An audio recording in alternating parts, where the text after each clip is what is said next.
परमेश्वर की स्तुति हो सुंदर समय के लिए। परमेश्वर हमारे बीच में उपस्थित है, ये उसका वायदा है। उसका वचन कहता है, जहाँ पर 2 या 3 मेरे नाम से इकट्ठे होते हैं, मैं वहाँ पर होता हूँ। और निश्चय परमेश्वर आज अपने वचन से हम सबको तृप्त करने जा रहा है। इसके लिए हम बड़े ध्यानपूर्वक प्रभु के वचन के ओर मन लगाए। परमेश्वर का वचन कहता है, जो यहोवा पर भरोसा रखते हैं वे सिय्योन पर्वत के समान है, जो टलता नहीं वरन सदा बने रहता है। दाऊद अपने भजन में भजन 125 और उसका पहला आयत में कहते हैं कि जो यहोवा पर भरोसा रखते हैं वे कैसे हैं? वो सिय्योन पर्वत के समान है, वो कभी टलता नहीं है और वो सदा परमेश्वर में बने रहते हैं। परमेश्वर चाहता है कि हम उसके ऊपर सदा भरोसा रखें, निर्भर रखें, ताकि हम पर प्रभु में बने रहे और किसी भी बात में हम पीछे हटने वाले ना हो। जो परमेश्वर पर भरोसा रखता है, ना कि अपने बल पर, अपने सामर्थ्य पर और अपनी किसी भी बुद्धि पर, समझ पर भरोसा रखे, वो नहीं, लेकिन परमेश्वर का वचन कहता है जो यहोवा पर भरोसा रखता है और उसके सामर्थ्य पर निर्भर रखता है, वे सिय्योन पर्वत के समान है। एक उदाहरण को हम देखेंगे, मेरे साथ निकालें दूसरा इतिहास। एक राजा के विषय में यहाँ पर जिक्र है। दूसरा इतिहास उसका 20 अध्याय। दूसरा इतिहास के पुस्तक पुराने नियम से उसका 20 अध्याय से हम एक राजा के बारे में यहाँ पर वर्णन है, जिसने अपने परेशानी के समय में, अपने दुखों के समय में उसने यहोवा पर भरोसा रखा और परमेश्वर ने बड़ी अद्भुत तरीके से अपने सामर्थ्य को प्रकट किया और उस राजा को उन तमाम परेशानियों से निकाला। आइए हम प्रभु के वचन से देखें। यहाँ पर दूसरा इतिहास उसका 20 अध्याय में से हम पढ़ेंगे कुछ पदों को आगे। यहाँ पर लिखा है, इसके बाद, मैं पहले पद से पढ़ रही हूँ। इसके बाद मोआबियों और अमोनियों ने और उनके साथ कई मुनियों ने युद्ध करने के लिए यहोशापात पर चढ़ाई की। तब लोगों ने आकर यहोशापात को बता दिया, ताल के पार से एदोम देश की ओर से एक बड़ी भीड़ तुझ पर चढ़ाई कर रही है, और देख वो हसासोनातमार तक, जो एनगदी भी कहलाता है, पहुंच गई है। तब यहोशापात डर गया और यहोवा की खोज में लग गया और पूरे यहूदा में उपवास का प्रचार करवाया। अतः यहूदी यहोवा से सहायता मांगने के लिए इकट्ठा हुए, वरन वे यहूदा के सब नगरों से यहोवा से भेंट करने की आए। यहाँ पर एक घटना के बारे में वर्णन है, जहाँ पर यहोशापात राजा, जो इज़राइल का राजा था, यहूदा देश का, और उसके ऊपर कुछ विरोधी शत्रु देश की सेना, मोयाबियों और अमोनियों देश के राजाओं ने और उनकी सेना ने चढ़ाई कर दी है। और जो चारों तरफ से सेना घेर लिया है, उनको लड़ाई की बात चल रही है। और ये बात यहोशापात राजा के पास खबर पहुंची कि चारों तरफ से सेना तुम पर चढ़ाई कर दिया है और एदोम देश की ओर से एक बड़ी भीड़ तुझ पर चढ़ाई करी है। और ये सुन करके यहोशापात राजा क्या करता है? यहाँ पर कुछ बातों को हम देखते हैं, जो वो परमेश्वर के पास जाता है और क्या करता है। 3 पद से यहाँ लिखा है कि पहले बात कि यहोशापात जब सुना तो वो घबरा गया, डर गया, लेकिन वो क्या किया ना, परमेश्वर की खोज में लग गया।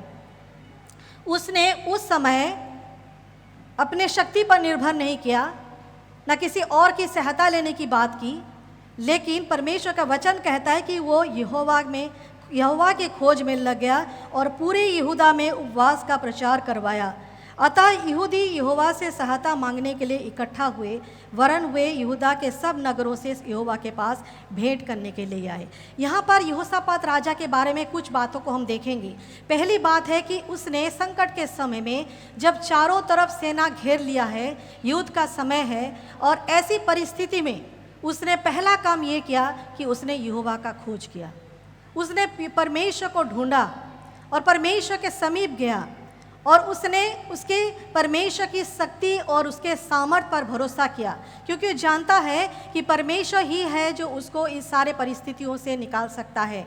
और वो परमेश्वर को अपने जीवन में प्राधान्य देता है, महत्व देता है, और वो परमेश्वर के सामर्थ्य को पहचानता है और वो कहता है कि तू ही है जो परमेश्वर सब बातों के ऊपर श्रेष्ठ है, महान है, और तू सब बातों के ऊपर प्रभुता करता है, और तेरा बल और तेरा पराक्रम वही है जो कोई तेरा सामना नहीं कर सकता।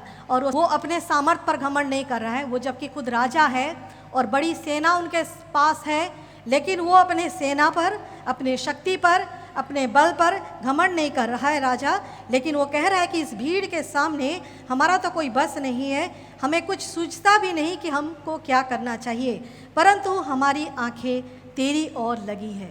सच में परमेश्वर की ओर जब हम अपने आंखों को उठाते हैं, जब हम परमेश्वर पर भरोसा रखते हैं अपनी कठिनाइयों के समय में, अपनी परेशानियों के समय में, और परमेश्वर पर निर्भर रखते हैं, पूरी तरीके से भरोसा रखते हैं, वचन कहता है कि वो सिय्योन पर्वत के समान है। परमेश्वर उसको सदा के लिए स्थिर करता है और उसको जय भी कराता है।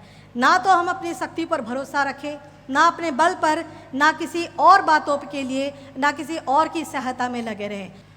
भजनकार दाऊद भी अगर हम पढ़ेंगे भजन संहिता उसका 20 अध्याय और 7 पद में, तो वहाँ पर वो कहते हैं किसी को रथों का और किसी को घोड़ों का भरोसा है, परंतु हम तो अपने परमेश्वर यहोवा की ही नाम लेंगे। केवल हमारी भरोसा परमेश्वर पर होना चाहिए। जब हम संपूर्ण तरीके से अपनी निर्भरता को परमेश्वर के ऊपर दिखाएंगे तो वो हमारी ओर से होकर के उस कार्य को पूरा करेगा, उस युद्ध को लड़ेगा। और यहाँ पर एक युद्ध का समय है, युद्ध का बातें है, और यहाँ पर लड़ाई के समय चल रहा है, और राजा इस समय में ना अपनी सेना को तैयारी कर रहा है, ना देख रहा अपने पास अपने इतना घोड़े हैं कि नहीं, रथे हैं कि नहीं, औजार है कि नहीं, और ये सब तैयारी है कि नहीं दुश्मनों के सामने लड़ाई करने के लिए जाने के लिए, इन सब की बात परवाह नहीं कर रहा राजा। लेकिन वो परमेश्वर के भवन में जाकर केवल राजा नहीं, लेकिन वचन लिखा है कि पूरी मंडली, पूरी कलीसिया, यहूदा के सारे नगरों के लोग यहोवा से भेंट करने के लिए गए, और सब के सब पूरी मंडली परमेश्वर के सामने उपवास के साथ खड़े होकर के परमेश्वर की दुहाई दे रहे हैं और परमेश्वर से प्रार्थना कर रहे हैं, और अपने भरोसे को परमेश्वर के ऊपर वो दिखा रहे हैं कि हम केवल तुझी पर भरोसा रखते हैं। कितनी अनुग्रह की बातें हैं, आशीष की बातें हैं कि परमेश्वर कह रहा है कि ये युद्ध तुम्हारा नहीं है, इसका कारण तुम मत घबराओ, तुम्हारा मन कच्चा ना हो, ना भयभीत हो, लेकिन तुम परमेश्वर पर भरोसा रखो, क्योंकि युद्ध परमेश्वर का है। कल उनका सामना करने को जाना, और आगे को अगर हम पढ़ेंगे 17 पद में लिखा है, इस लड़ाई में वचन कहता है कि तुम्हें लड़ना ना होगा। परमेश्वर उनको ये एश्योरेंस दे रहा है कि इस लड़ाई में जो तुम्हारे सामने अभी है, इसमें तुमको लड़ना नहीं होगा। हे यहूदा और यरूशलेम ठहरे रहना और बड़े खड़े होकर यहोवा की ओर से अपने बचाव को देखना। मत डरो और तुम्हारा मन कच्चा ना हो, कल उनका सामना करने को चलना और यहोवा तुम्हारे साथ रहेगा। परमेश्वर अपने सामर्थ को प्रकट कर रहा है।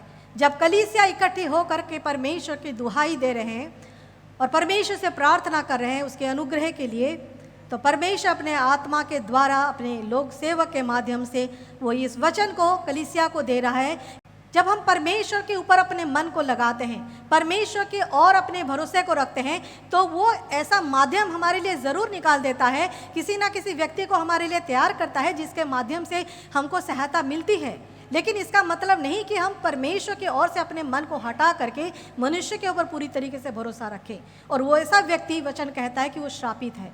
परमेश्वर के भरोसा रखने वाला व्यक्ति वो जो है, परमेश्वर वचन कहता है कि अगर पढ़ेंगे इसके 6 पद से, यिर्मयाह 17 और 5-6 में लिखा है कि ऐसा व्यक्ति जो मनुष्य के ऊपर भरोसा रखता है वो निर्जल देश के अधमरे पेड़ के समान होगा और कभी भलाई ना देखेगा। वो निर्जल और निर्जन तथा लोन छाई भूमि पर बसेगा। लेकिन धन्य है वो पुरुष जो यहोवा पर भरोसा रखता है। और वचन कहता है जिसने परमेश्वर को अपने आधार मान लिया है, उसका मूल है उसका परमेश्वर, उसका परमेश्वर का भरोसा रखना ही उसके जीवन का आधार है। हम परमेश्वर के समीप जाएंगे तो परमेश्वर अपना कार्य को वो अपने तरीके से करेगा जैसा वो चाहता है, लेकिन हमारी परमेश्वर की इच्छा है कि हम उसी पर भरोसा रखें। और उस व्यक्ति के बारे में लिखा है कि जो पुरुष परमेश्वर के ऊपर भरोसा रखता है, 8वें पद में, वो उस वृक्ष के समान होगा जो नदी के किनारे लगा हो और उसकी जड़ जल के पास फैली हो।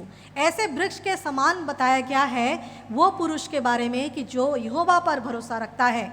वो नदी के किनारे लगा हुआ ऐसे पेड़ के समान है जिसका जड़ नदी के जल में वो लगा हुआ है और निरंतर उसको पानी मिल रहा है। और लिखा है कि जब धूप होगी तब उसको ना लगेगी और उसके पत्ते कभी हमेशा हरे भरे रहेंगे और सूखे वर्ष में भी उनके विषय में कुछ चिंता ना होगी, क्योंकि वो तब भी फलता रहेगा। जिसका जड़ उस पानी में है, जिसका भरोसा परमेश्वर के ऊपर है, वो वृक्ष कभी भी, वचन कहता है, वो धूप लगने पर भी उसका फलने में कभी कम नहीं होगा और उसका पत्ते हमेशा हरा भरा रहेंगे और सूखे वर्ष में, अकाल के समय में भी वो पत्ता उसका हमेशा लहलाता रहेगा और कुछ भी उसको चिंता ना होगी, क्योंकि फलने में कुछ भी उसको कमी नहीं होगी, क्योंकि वो तब भी फलता रहेगा। सूखे समय में जब चारों तरफ सूखा होगा, महामारी होगी, अकाल होगा, ऐसी परिस्थिति में भी वो व्यक्ति फलता रहेगा, फूलता रहेगा और क्योंकि उसका जड़ उस पानी में लगा हुआ है। जब परमेश्वर के ऊपर भरोसा हम रखेंगे तो परमेश्वर कहेगा कि हम फलते रहेंगे, फूलते रहेंगे और हम परमेश्वर में निरंतर बने रहेंगे। इसीलिए दाऊद कहते हैं कि जिसका भरोसा तुझी पर है, यहोवा पर है, वो सिय्योन पर्वत के समान है। वो कभी नहीं टलेगा, वो सदा बना रहेगा। परमेश्वर का वचन हमेशा एक सा है, वो कभी टलने का नहीं है। जब उसके वायदे पर विश्वास करेंगे, जब राजा ने विश्वास किया, यहोशापात राजा ने, तो परमेश्वर ने अद्भुत तरीके से उस राजा के लिए कार्य किया। आगे को हम फिर से उसी दूसरा इतिहास में 20 अध्याय में जाएंगे तो वहाँ पर जब परमेश्वर के वचन उनको मिला तो उन्होंने क्या किया, वो सब मिल करके 19 पद में लिखा है, 20 का 19 दूसरा इतिहास, कहातियों और कोरहियों में से कुछ लेवी खड़े होकर इज़राइल के परमेश्वर यहोवा की स्तुति अत्यंत ऊंचे स्वर से करने लगे। बड़े आनंद के साथ वो परमेश्वर की स्तुति करने लगे, क्योंकि परमेश्वर ने उनको बड़े हियाव का वचन दिया था। और वो सवेरे उठ करके, बाइबल बताती है, वो जंगल की ओर निकले और चलते चलते यहोशापात ने उनको खड़े होकर के कहा, हे यहूदियों, हे यरूशलेम के निवासियों, मेरी सुनो, अपने परमेश्वर यहोवा पर विश्वास रखो, तब तुम स्थिर रहोगे। उनके नबियों की प्रतीति करो, तब तुम कृतार्थ हो जाओगे। तब उसने प्रजा के साथ सम्मति करके कितनों को ठहराया, जो कि पवित्रता से शोभायमान होकर हथियारबंदों के आगे आगे चलते हुए यहोवा के गीत गाएं और ये कहते हुए उसकी स्तुति करें, यहोवा का धन्यवाद करो, क्योंकि उसकी करुणा सदा की है।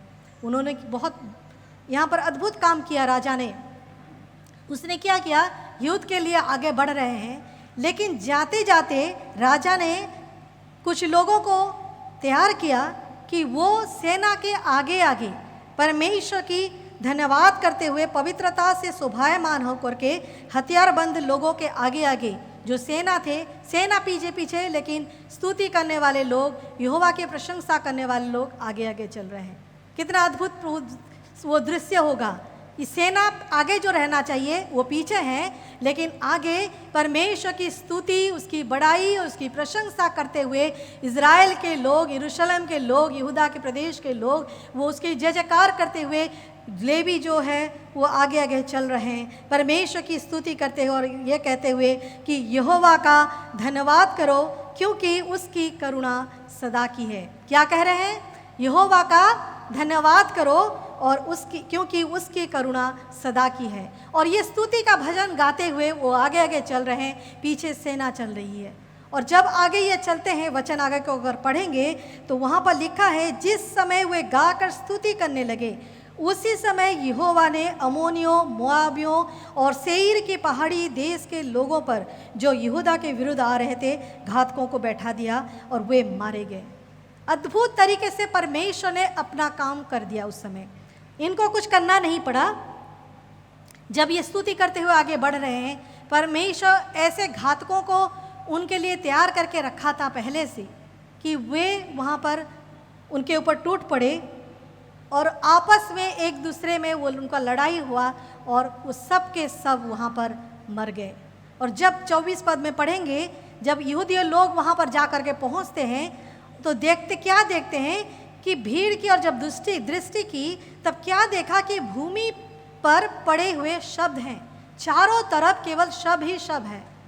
जो शत्रु पहले से उनको घेर करके रखे हुए थे, जो लोग उनके ऊपर चढ़ाई करने के लिए, परमेश्वर ने अपने लोगों को भेज करके, अपने दूतों को भेज करके उन सारी सेनाओं को वहाँ पर समाप्त कर दिया।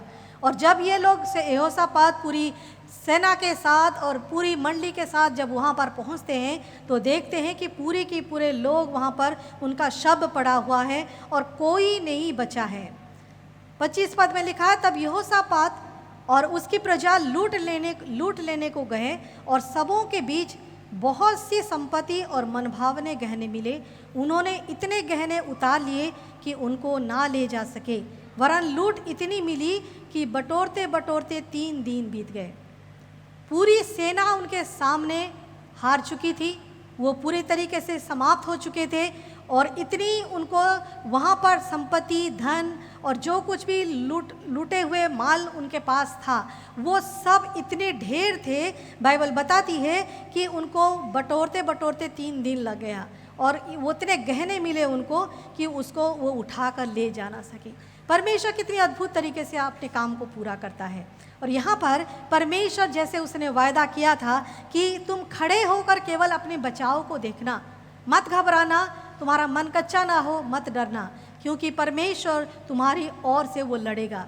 जब परमेश्वर के ऊपर पूरी तरीके से हम भरोसा रखते हैं, उसका वचन कहता है कि वो हमारी ओर से लड़ने वाला परमेश्वर है। चाहे हम कैसी भी दुर्दशा में पड़े क्यों ना हो, हमारी परिवार की समस्या कैसी भी, कितनी भी बड़ी क्यों ना हो, जब पूरी तरीके से हम अपने जीवन को अपने प्रभु के हाथ में सौंप देंगे, अपने परमेश्वर के हाथ में सौंप देंगे, तो वो हमारी ओर से लड़ने वाला परमेश्वर है। दाऊद जब गलियात के सामने खड़ा था, अगर हम पहला शमूएल में देखेंगे उसका 17 अध्याय में, तो वहाँ पर 45 पद में लिखा है कि दाऊद इतना महाबली गलियात उसका सामना करने के लिए जब वो आया, उसके पास कुछ भी नहीं था, ना हथियार था, ना भाले थे, ना किसी प्रकार की औजार था, लेकिन वो केवल चिकना पत्थर, कुछ पत्थर को ले करके वो उसका सामना किया।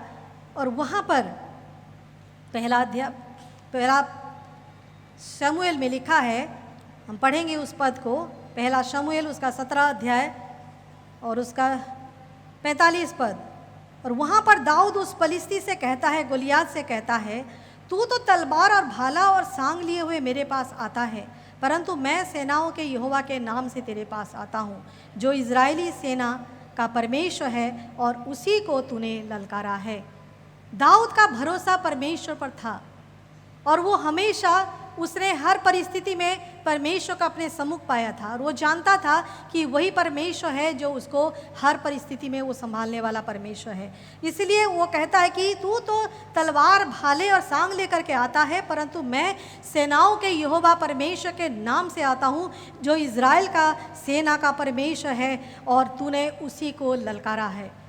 और परमेश्वर का वचन जब उसने इस बात को ललकार करके कहता है, आगे को कहता है कि इज़राइल में एक परमेश्वर है, आज सब पृथ्वी के लोग जान लेंगे और ये समस्त मंडली भी जान लेगी कि यहोवा तलवार या भाले के द्वारा जयवंत नहीं करता, इसलिए कि संग्राम तो यहोवा का है और वही तुम्हें हमारे हाथ में कर देगा।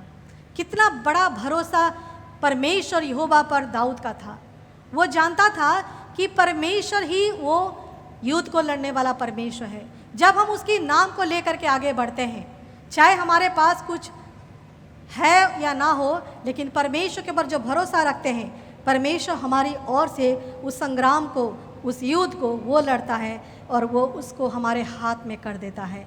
इसलिए वो कहता है कि परमेश्वर तलवार से या भाले से या किसी और बात के द्वारा जयवंत नहीं कराता है, क्योंकि हमारा जयवंत कराने वाला प्रभु यीशु मसीह क्रूस के ऊपर उसने मौत को सहा है।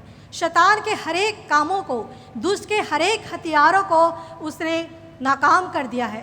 शैतान के कामों को उसने पूरी तरीके से ख़त्म कर दिया है ताकि वो हमें जयवंत से भी बढ़कर बना सके। जब हम प्रभु यीशु मसीह के नाम पे आगे बढ़ेंगे और उसके ऊपर पूरी तरीके से भरोसा रखेंगे तो हमारे जीवन के युद्ध को परमेश्वर लड़ेगा।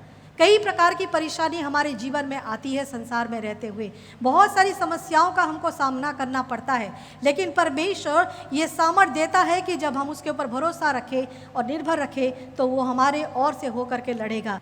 पौलुस कहते हैं, अगर हम पढ़ेंगे दूसरा कुरिन्थियों उसका 10वें अध्याय में, तो वहाँ पर कहते हैं कि हम तो शरीर के अनुसार, कुछ लोग जैसे हमको समझते हैं कि हम शरीर के अनुसार चलते हैं, लेकिन हम यद्यपि शरीर में चलते फिरते हैं तो भी शरीर के अनुसार नहीं लड़ते। 10 अध्याय का मैं 3 पद से पढ़ रही हूँ, दूसरा कुरिन्थियों 10 उसका 3 पद। पौलुस मंडली को कह रहे हैं कि क्योंकि यद्यपि हम शरीर में चलते फिरते तो हैं, लेकिन तो भी हम शरीर के अनुसार नहीं लड़ते हैं, क्योंकि हमारी लड़ाई के हथियार शारीरिक नहीं है पर गढ़ों को ढा देने के लिए परमेश्वर के द्वारा सामर्थ्य है। परमेश्वर का नाम ही हमारे लिए सामर्थ्य है। जब हम उस नाम का शरण लेते हैं, उस यहोवा परमेश्वर पर भरोसा करते हैं, उसके पास जाते हैं संकट के समय और अपने भरोसे को दिखाते हैं कि हम तुझी पर निर्भर रहते हैं, तो परमेश्वर क्या करता है, हमारे लिए वो कार्य को करता है। और हमारा लड़ाई शारीरिक नहीं है, और ये गढ़ों को ढा देने के लिए परमेश्वर के द्वारा सामर्थ्य है। और हमारा युद्ध, कई बार हम आत्मिक तरीके से भी युद्ध को लड़ते हैं। बहुत सी बातें हमारे मनों में चलता है, बहुत सी ऐसी उलझने में हम पड़े रहते हैं और ऐसी बहुत सी परीक्षाओं का हमको सामना पड़ना पड़ता है शैतान की ओर से जो आती है, और वो हमारे लिए एक युद्ध का समान होता है। और कई बार हम नहीं सोच सकते कि किस प्रकार हम उन परीक्षाओं में, उन अभिलाषाओं से हम जय पाएंगे, लेकिन परमेश्वर के ऊपर भरोसा रखने के द्वारा, पवित्र आत्मा की सहायता के द्वारा उन तमाम लड़ाइयों में, उन तमाम उलझनों में, उन तमाम परेशानियों में हम जयवंत से भी बढ़कर होंगे। क्योंकि हमारी लड़ाई के हथियार शारीरिक नहीं है, लेकिन वो गढ़ों को ढाने के लिए, शैतान की हर एक उन युक्तियों के विरुद्ध खड़े होने के लिए परमेश्वर की ओर से वो आत्मिक हथियार परमेश्वर ने हमें दिया है। वो परमेश्वर की आत्मा के सामर्थ्य है। परमेश्वर के आत्मा से जब हम चलेंगे और उन तमाम कार्यों के ऊपर प्रभु कहता है कि हमको जय देंगे। हर उन ऐसी कल्पनाओं को, हर एक ऐसी ऊंची बातों को जो परमेश्वर की पहचान के विरोध में उठता है, जिसमें शैतान हमको डालने के लिए कोशिश करता है, उन तमाम दुष्ट के शक्ति के आगे परमेश्वर हमको सामर्थ्य देता है कि हर एक भावनाओं को, हर एक दुष्ट के उन कार्य को हम मसीह की आज्ञाकारी उसको बना दें। वो केवल परमेश्वर के आत्मा के सामर्थ्य के द्वारा। इसलिए हमारी युद्ध जो है इस संसार में, जब हम चलते फिरते हैं, शरीर में तो चलते हैं पौलुस कहते हैं, लेकिन हमारी युद्ध शारीरिक नहीं है। कई बार बहुत से परिस्थितियों का हमको सामना करना पड़ता है। कई बार ऐसी परिस्थिति होती है कि शत्रु हमारे पास सामने है और हम उसको प्रेम नहीं कर पा रहे हैं, हम क्षमा नहीं कर पा रहे हैं। ये भी हमारे लिए एक युद्ध के समान होता है। हम सोचते हैं क्यों हम उससे प्रेम करें, क्यों हम उसके अपराधों को क्षमा करें, लेकिन परमेश्वर के आत्मा जब हमारे अंदर कार्य करता है तब उन सारे बातों के ऊपर भी हम जयवंत से भी बढ़कर होंगे। इसलिए परमेश्वर का वचन को थाम करके जब चलेंगे तो निश्चय परमेश्वर हमारी ओर से लड़ेगा और वो अपने सामर्थ्य को प्रकट करेगा अपने जीवन, हमारे जीवन में।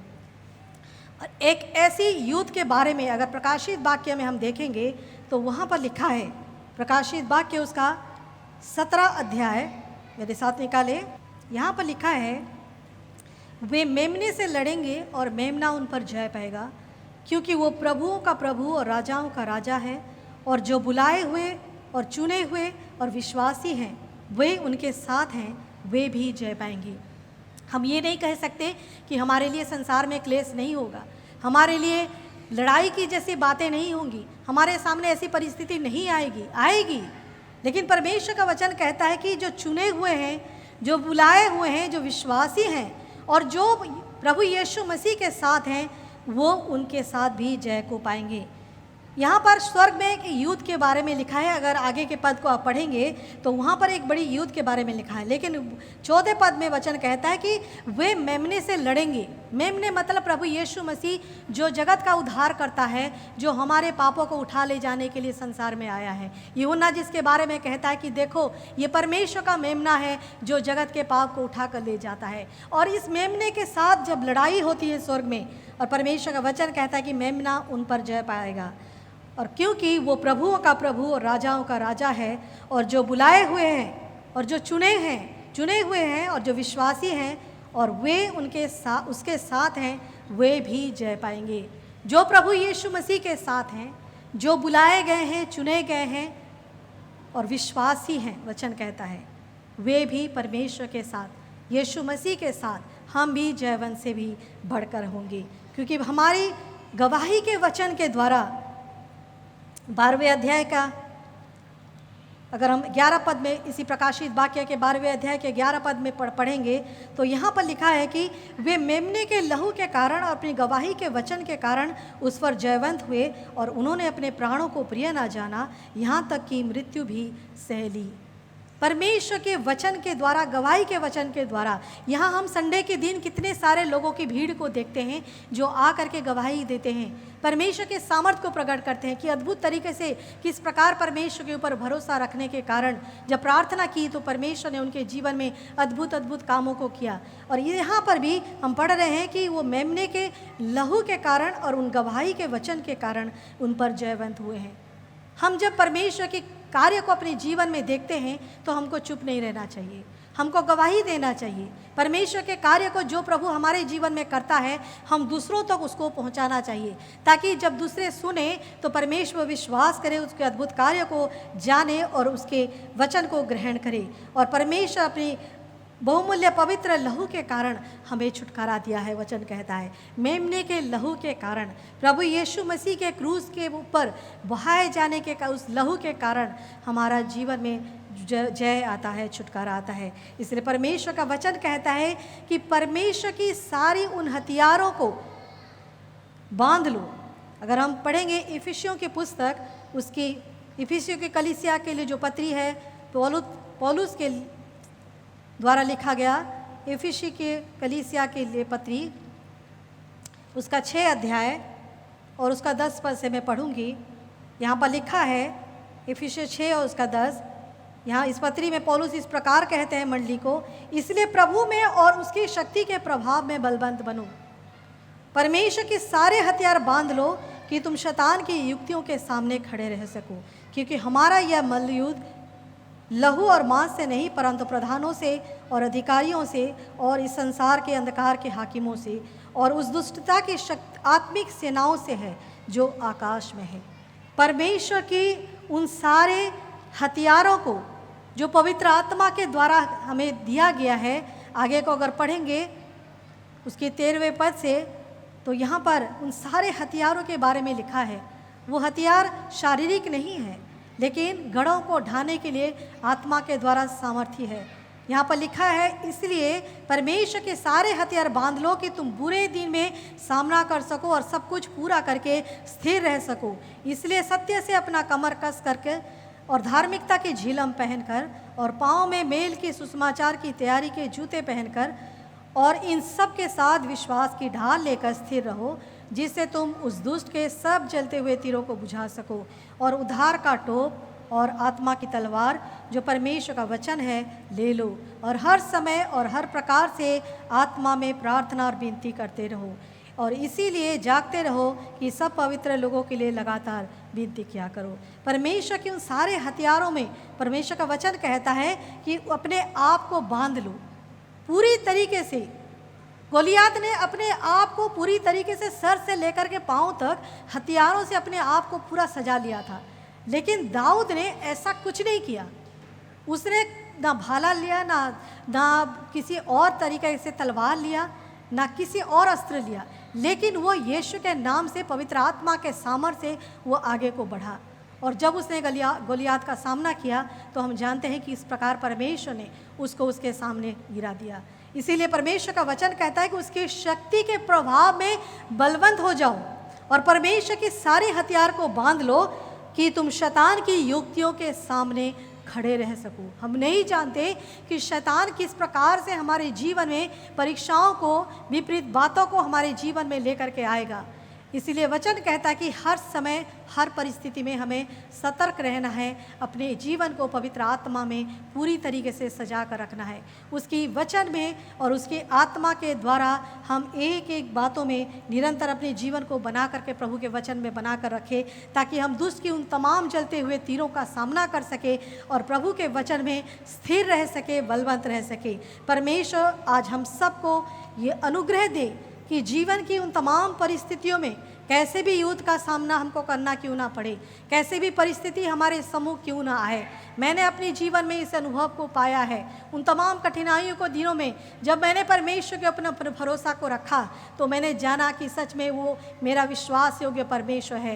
वो ना तो छोड़ता है ना त्यागता है। उसका वचन कहता है कि तुम्हारा मन कच्चा ना हो, ना भयभीत हो, क्योंकि ये युद्ध तुम्हारा नहीं है, मेरा है। इसलिए हम अपने मन को कच्चा होने ना दें, परमेश्वर पर भरोसा रखें, पवित्र आत्मा की सारे हथियारों को बांध ले, पूरी तरीके से अपने आप को सुसज्जित करें, तैयार करें एक योद्धा के समान, ताकि जब कभी हमें दुष्ट के सामना करना पड़े, शैतान की उन जलती हुई तीरों को हम बुझा सके पवित्र आत्मा के सामर्थ्य के द्वारा। क्योंकि परमेश्वर जिसकी ओर है उसका सामना कोई भी नहीं कर सकता, दुष्ट उसका कुछ नहीं कर सकता। जिसको परमेश्वर स्थिर करता है, परमेश्वर के उस कार्य को शैतान कभी भी कुछ लज्जित नहीं कर सकता परमेश्वर के लोगों को। इसलिए हम निरंतर प्रभु में भरोसा रखें और प्रभु में बलवंत होते जाए, पवित्र आत्मा के सामर्थ्य में निरंतर बढ़ते जाए। प्रभु इस वचन के द्वारा आज हम सबको आशीष प्रदान करें। जय यीशु।